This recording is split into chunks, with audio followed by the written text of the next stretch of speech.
आमदार सुप्रियाताई आणि सर्व पत्रकार आमदार रणछोडे साहेब आणि आमदार पाटील साहेब स्वागत करतो. आणि अधिक वेळ न घेता नमस्कार. आज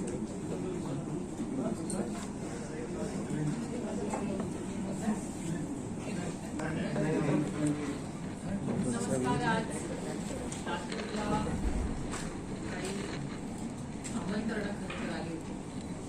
बरेच दिवस त्यांची मागणी होती आणि म्हणून आज 2-3 महत्वाचे कार्यक्रम आहेत आणि गाठी भेटीसाठी मी आले होते. त्याचबरोबर ज्या संस्थेमध्ये मी काम करते यशवंतराव चव्हाण सेंटर, त्याच्यामध्ये महिला सबलीकरणाचा राज्याचा एक व्यापक कार्यक्रम चालू आहे. तोही कार्यक्रम आज दुपारी आम्ही घेतला आणि ते करून आपल्या सगळ्यांची भेट घेण्यासाठी आले आणि हे करून मी बाकीचे माझे 2-3 कॉलेजचा कार्यक्रम आहे आणि 2-3 गाठी भेटी करून मी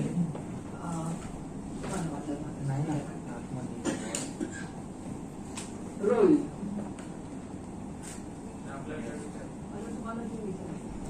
हो आम्ही हेच माझा प्रोग्राम पर्यावरणात पीक विम्याचे काही जिल्ह्यात, सगळ्या जिल्ह्यात नाही पण काही ठिकाणी पीक विमाचे फर्टिलायझर असतील असे खूप प्रश्न आणि आव्हानं या देशासमोर आहेत आणि एक लोकप्रतिनिधी आहे.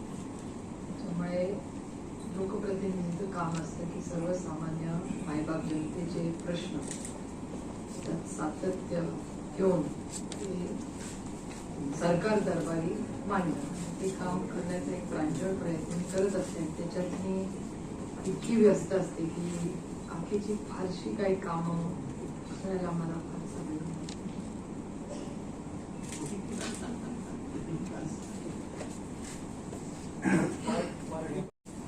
नाही. अर्थातच झालीच पाहिजे. फर्जीवाडा जेव्हा सातत्याने नवाबाई म्हणत होते आणि मला ह्या निमित्ताने समस्त मीडियाचे म्हणजे प्रिंट असेल इलेक्ट्रॉनिक असेल तुमच्या सगळ्या माध्यमांचे मनपूर्वक आभार मानायचे की दरवेळेस तुम्ही जो विश्वास नवाबाईंवर दाखवला त्याच्याबद्दल खरंच मनापासून आभार. कारण का तेव्हा जेव्हा प्रेस कॉन्फरन्स घेतली तेव्हा तुम्ही सगळ्यांनी दाखवली, ती रिपोर्ट केली आणि सातत्याने तेव्हा म्हणजे खरंच सत्यमेव जयते आपल्याला लागू पडतं या गोष्टी. कारण का नवाबाई पहिल्या दिवसापासून म्हणत होते हे खोटं आहे, हे खोटं आहे. सुरुवातीला सगळ्यांनाच वाटत होतं की कसं असेल खोटं आणि पण हे दुर्दैव आहे. आणि अशी कुठली केस, आता हे शाहरुख खान यांचा मुलगा असल्यामुळे याची चर्चा समाजात होते पण अशा अनेक केसेस असतील सर्वसामान्य माणूस आता 28 दिवसासाठी शेवटी ते आई वडील येतो.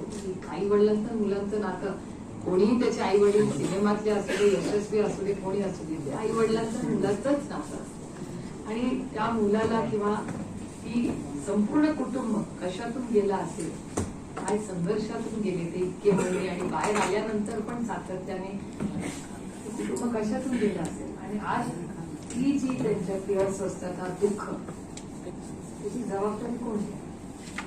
एक माझा मुद्दा सातत्याने त्यावेळी त्या सगळ्याच्या विरोधात नवाबाई जे लढले त्यांचा आवाज दाबण्यासाठी त्यांना जेलमध्ये टाकण्यात आले. इतके वर्ष त्यांची सत्ता होती तेव्हा त्यांना कधीच वाटलं नाही आणि आरोप नवाबाईंवर करावे. एकदम असं काय झालं की सगळे आमच्या नवाबाईंवर केंद्र सरकार तुटून पडलं.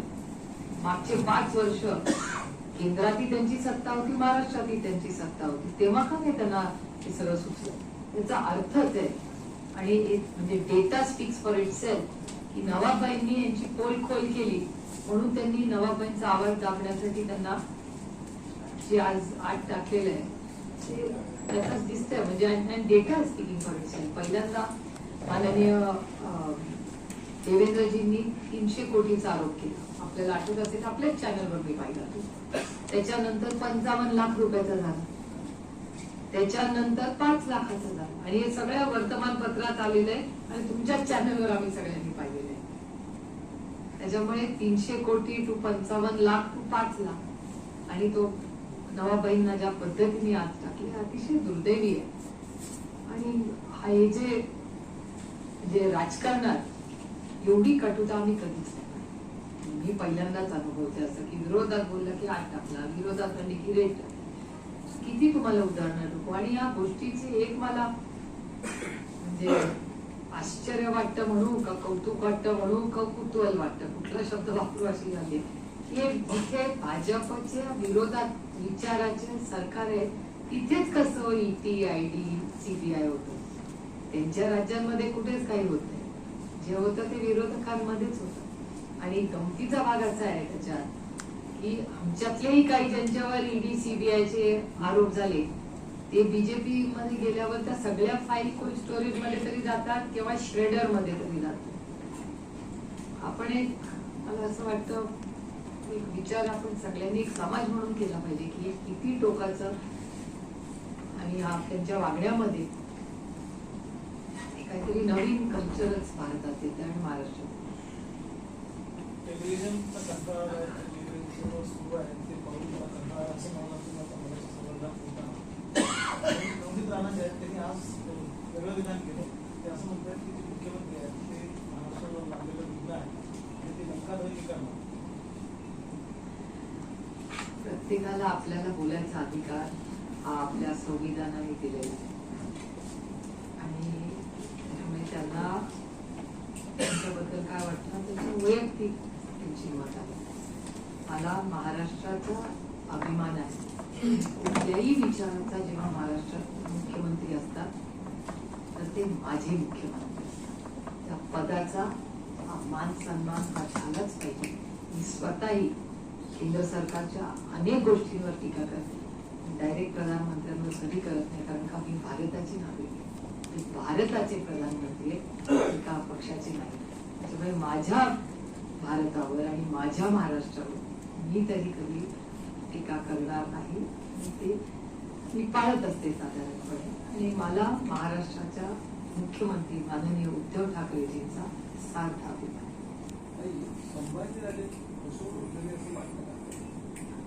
मला वाटतं काल त्याच्यावर खूप चर्चा झाली आहे. मला काल धनुभाऊही त्याच्यावर सविस्तर बोललेले.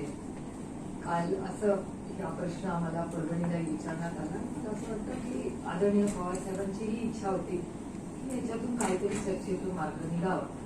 त्याच्यासाठी माननीय मुख्यमंत्र्यांशीही चर्चा झाली. माननीय मुख्यमंत्री माननीय छत्रपतींशीही बोलले. आणि मी फसवणूक म्हणणार नाही, कारण त्या मी प्रत्येक संघटनेचा त्यांचा तो विचार असतो. आणि माननीय मुख्यमंत्र्यांची ही इच्छा होती की त्यांना खासदारची तिकीट द्यावा. हा निर्णय त्यांनीही घेतला होता आणि महाविकास आघाडीचा निर्णय होता. आणि तुमच्याच चॅनलवर मी आदरणीय पवारसाहेबांचं स्टेटमेंट काढलं की शिवसेना ज्याला तिकीट देईल त्याच्या मागे राष्ट्रवादी काँग्रेस पक्षाची मतं असतील. आणि त्याचबरोबर मला त्याच्या पुढे जाऊन खरं तर म्हणायचंय, मला माननीय छत्रपतींचं कौतुकी केलायचंय आणि मनपूर्वक त्यांचे आभारी मानायचे. कारण का ते असं काल म्हणाले की त्यांना घोडे बाजार करायचा नाहीये म्हणून ते हा निर्णय बदलतात. मला वाटतं ही खूप आनंदाची आणि मला समाधान वाटणारी गोष्ट आहे. ही महाराष्ट्राच्या संस्कृतीला अतिशय शोभणारी गोष्ट आहे. आणि ह्या गोष्टी जर चुकीच्या कुठल्याही राज्यात होत असतील तर त्या कुठल्याही राज्यासाठी आणि कुठल्याही समाजासाठी हानिकारक आहे. आणि ते एवढा मनाचा मोठेपणा दाखवत असतील तर मला असं वाटतं आपण त्याचं सगळ्यांनी स्वागतच केलं पाहिजे, कौतुकी केलं पाहिजे.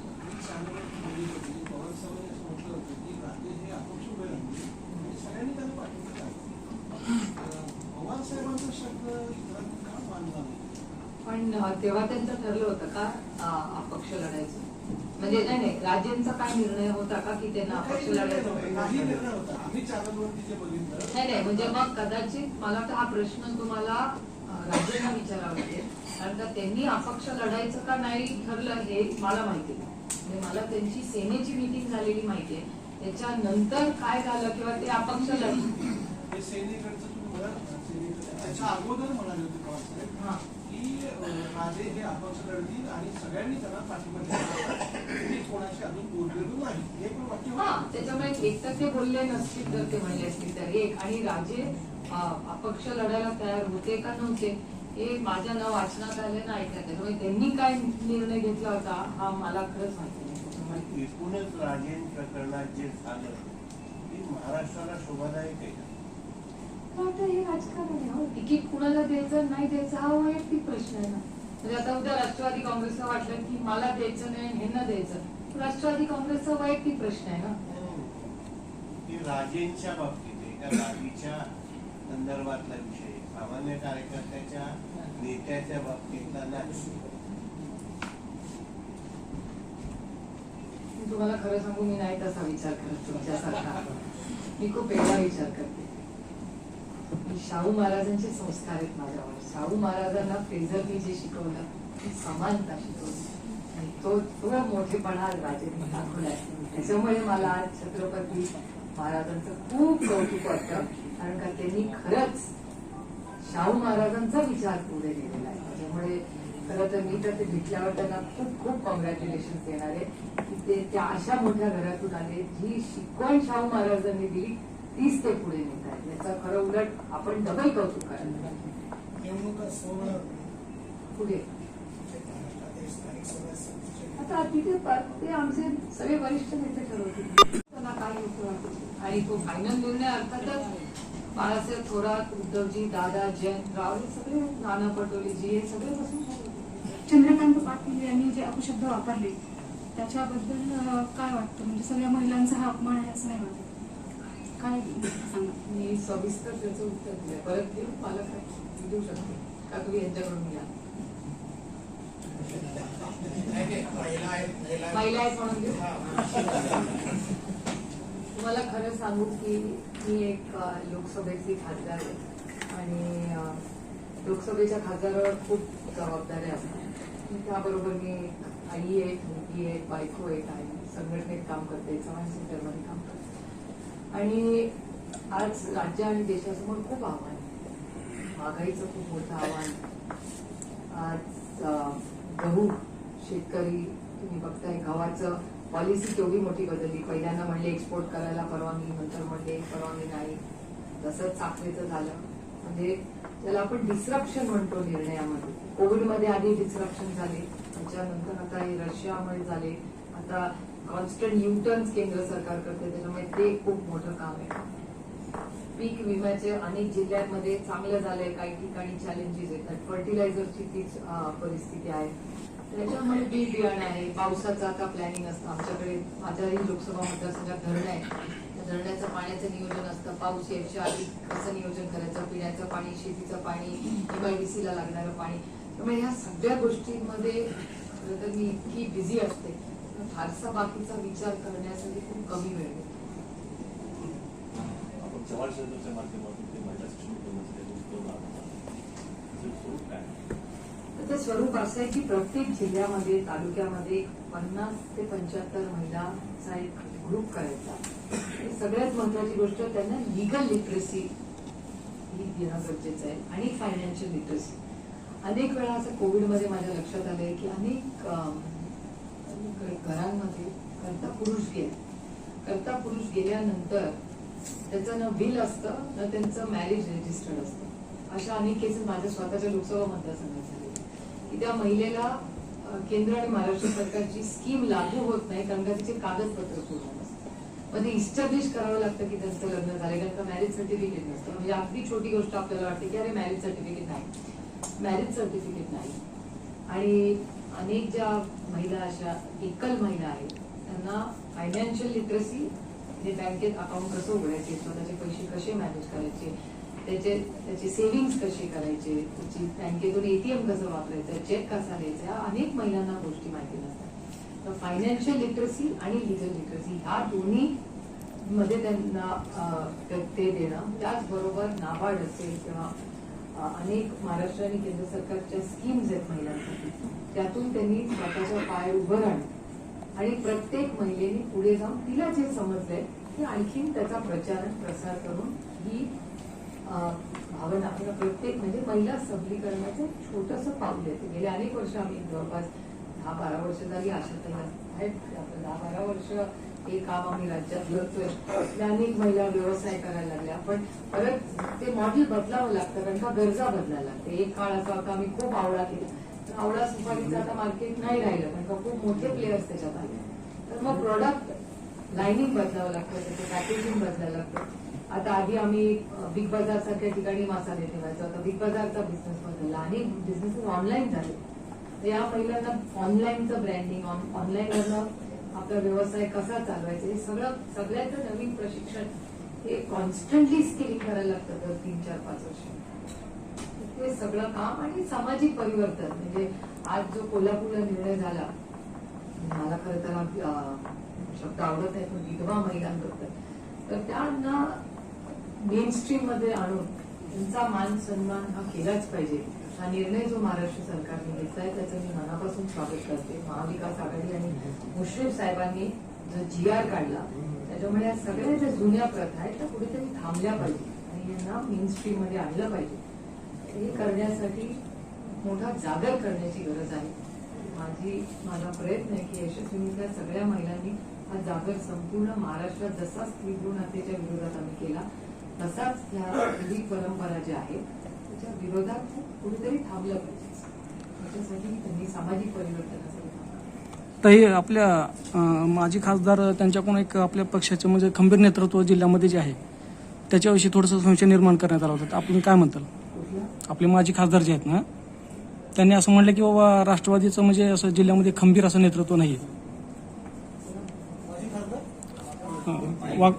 वाघमारे साहेब काय म्हणाले की राष्ट्रवादीचं जसं नेतृत्व पाहिजे जिल्ह्यामध्ये तोडीस तोड, तर तसं नाही असं त्यांचं म्हणणं आलं थोडक्यात. एक तर मी ऐकलेलं नाही, मी आत्ताच त्यांना भेटली. आता मी पाहून तास त्यांच्यावर बसून आले, ते काय नाही, मला ते- बोलले नाही असं. नाही ते चॅनल त्यांनी मुलाखत दिली चॅनलवरती.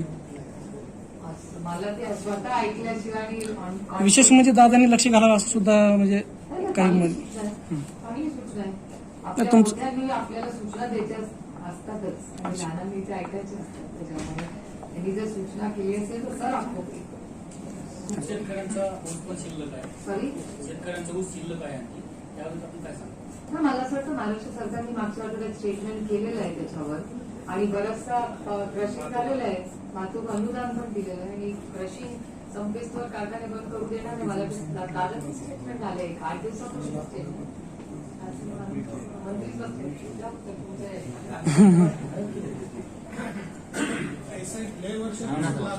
आलं पाहिजे ना सगळं. बोलून गेले त्यांनी खरोत असं तसं म्हणजे पण ते काय ठरवलंय पाहतो म्हणजे हा पाहतो ना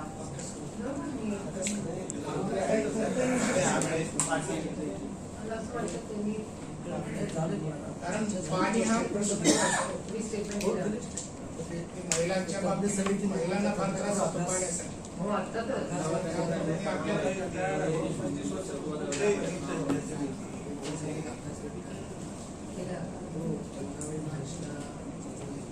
एक महिना जायचं आहे, 1 महिना लातूरला पिवळं पाणी भेटतं हा पण पक्ष काहीच बोलत नाही ना. थोडं याच्या संदर्भात जरा थोडं लक्ष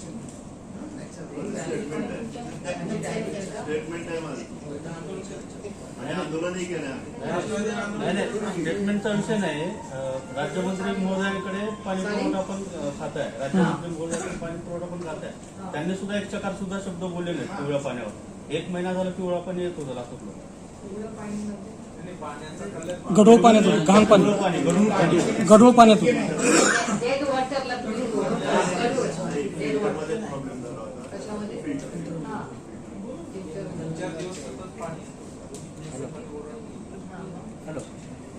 नीट झालं का नाही?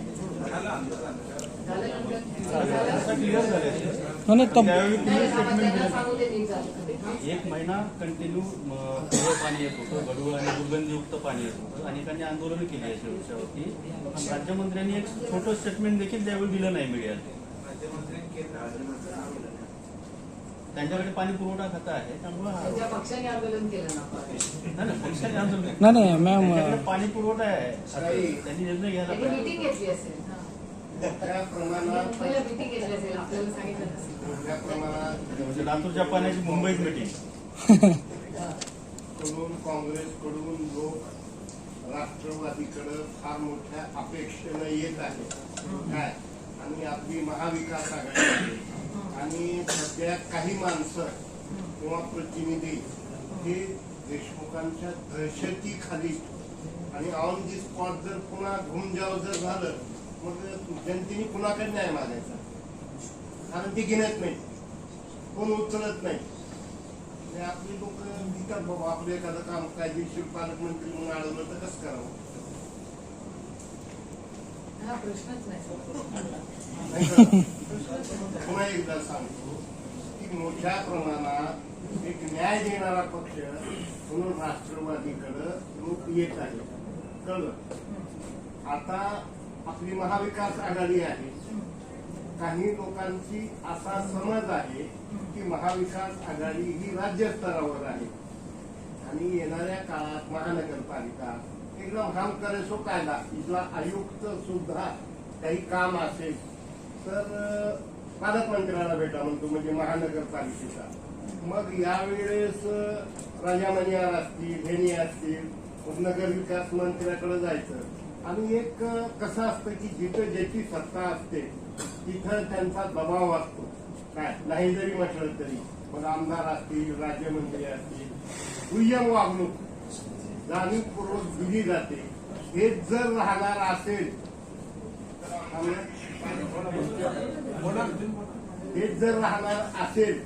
तर मग राष्ट्रवादी बी इथल्या जनतेला वाऱ्यावर सोडणार का? जर काँग्रेस ही जाणीवपूर्वक हॅरॅसमेंट करणार असेल, पिळवणूक करणार असेल आणि आपले काही आमदार, जसं माझ्याकडे व्हिडिओ आहे जे वाघमार यांची मुलाखत घेतली होती, तेच त्यांनी सांगितलं की एबी फॉर्म जाणीवपूर्वक विक्रम काळेंनी दिला नाही. भयंकर मुलाखत गाजली त्यांची.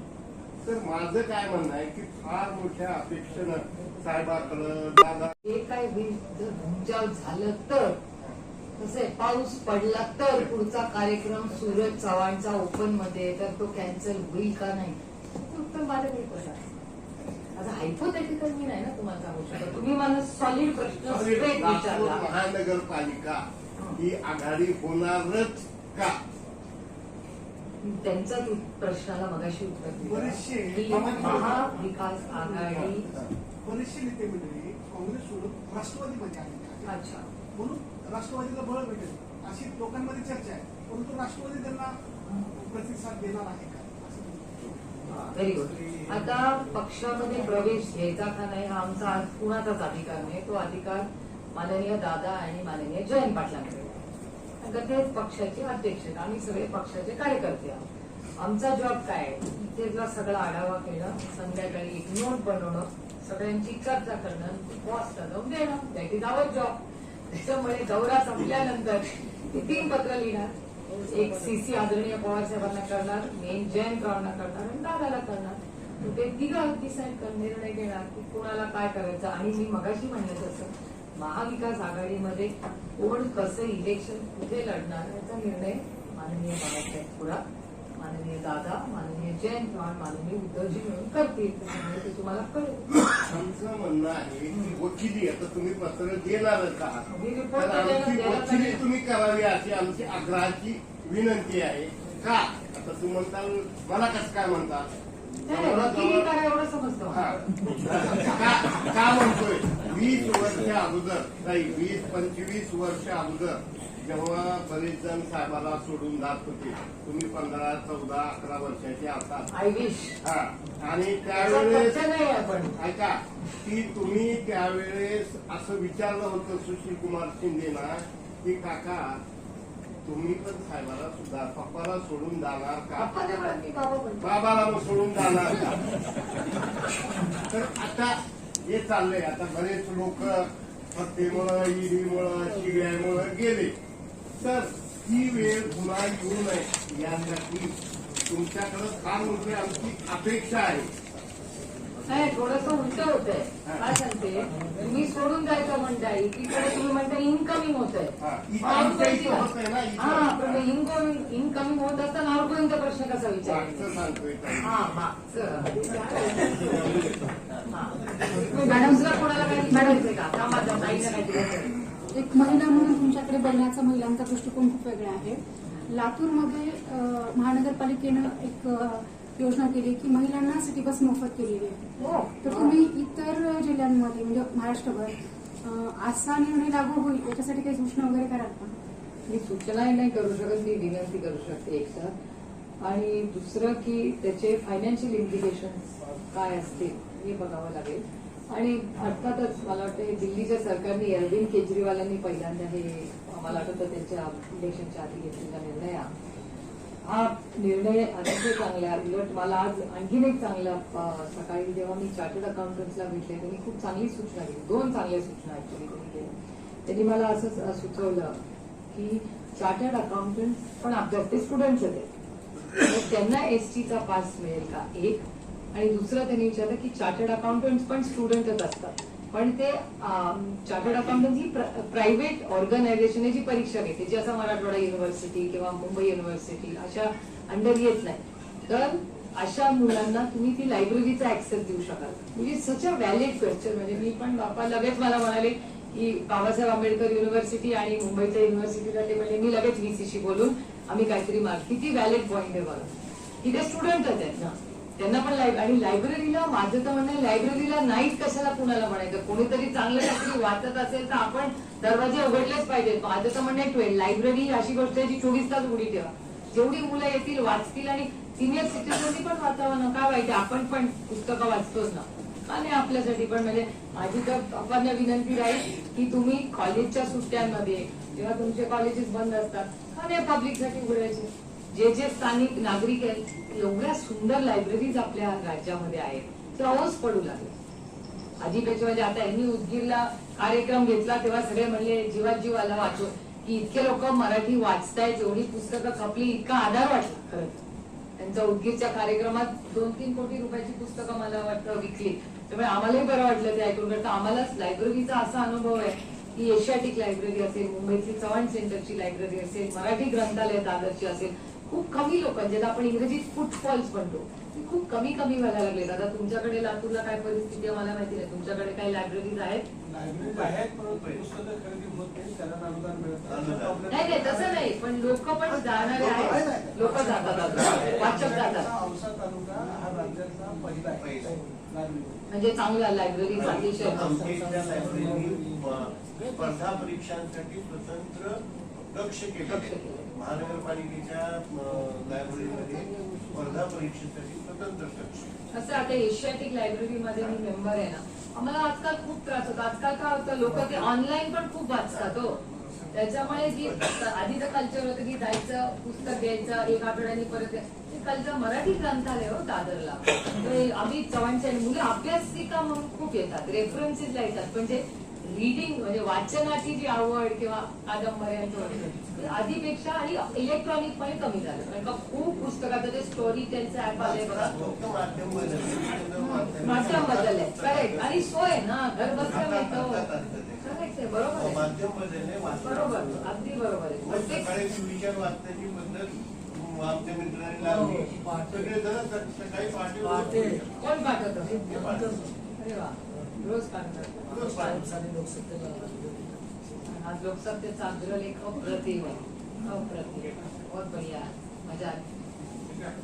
भोंग्यांचा जो विषय आहे, भोंग्यांच्या विषयासंदर्भामध्ये काही कुणाचा? हो, सॉरी भोंग्याचा जो विषय आहे, राज ठाकरेंनी काही आरोप केले पक्षाचे आमच्या, आता परत केले आज.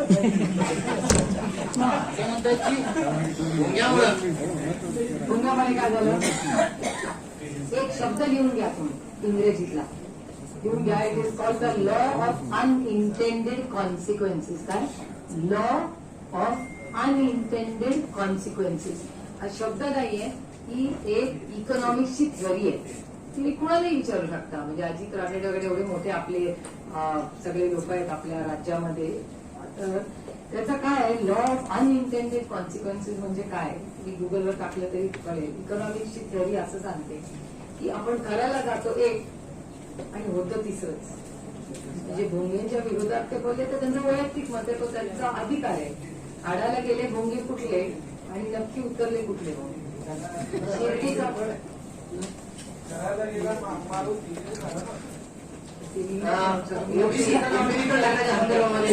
शिर्डीचा, आपल्या पंढरपूरचा, आपल्या काल्याचे, हे सगळे जे आपले घरगुती कार्यक्रमाचे जे म्हणजे आमच्याकडे तरी आम्ही भोंगाने म्हणत, आपण आपलं ते माईक लावून ते लावतात. संध्याकाळी स्पीकर आमच्याकडे म्हणतात. आम्ही आपलं स्पीकर लावून 10 नंतर विठ्ठलाची सगळं आपलं भजन कीर्तन सगळे रात्री करतात 10 नंतर. सगळ्यावर आली नाव बंदी. सगळ्यात मोठा अन्याय जर झाला तो शिर्डीवर माझा पांडुरंगावर झाला. एम्पिरिकल डाटामध्ये मध्य प्रदेश आणि महाराष्ट्राची तुलना होते.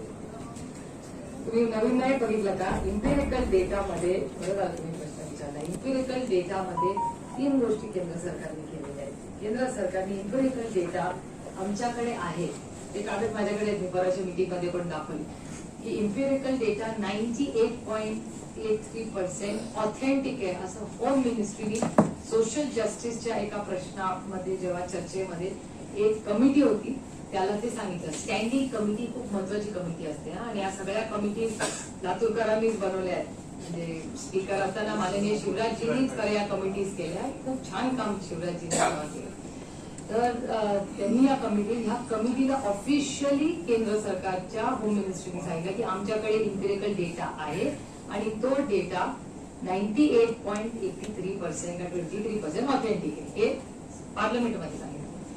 आणि मला स्वतःला वीरेंद्र सिंगजी जे सोशल जस्टिसचे मंत्री आहेत त्यांनी असं सांगितलं इम्पेरिकल डेटा हा कदाचित त्याच्यात एरर असू शकते. म्हणजे एरर आहे, डेटाच नाहीये का एरर फ्री आहे, हे 3 वेगळी उत्तरं ही केंद्र सरकारने दिली आहेत. त्याच्यानंतर माननीय उद्धवजींनी शिवराजजींना फोन केला आणि सीएम मध्य प्रदेश आणि सीएम महाराष्ट्राने एकत्र मिळून केस लढायचं ठरलं.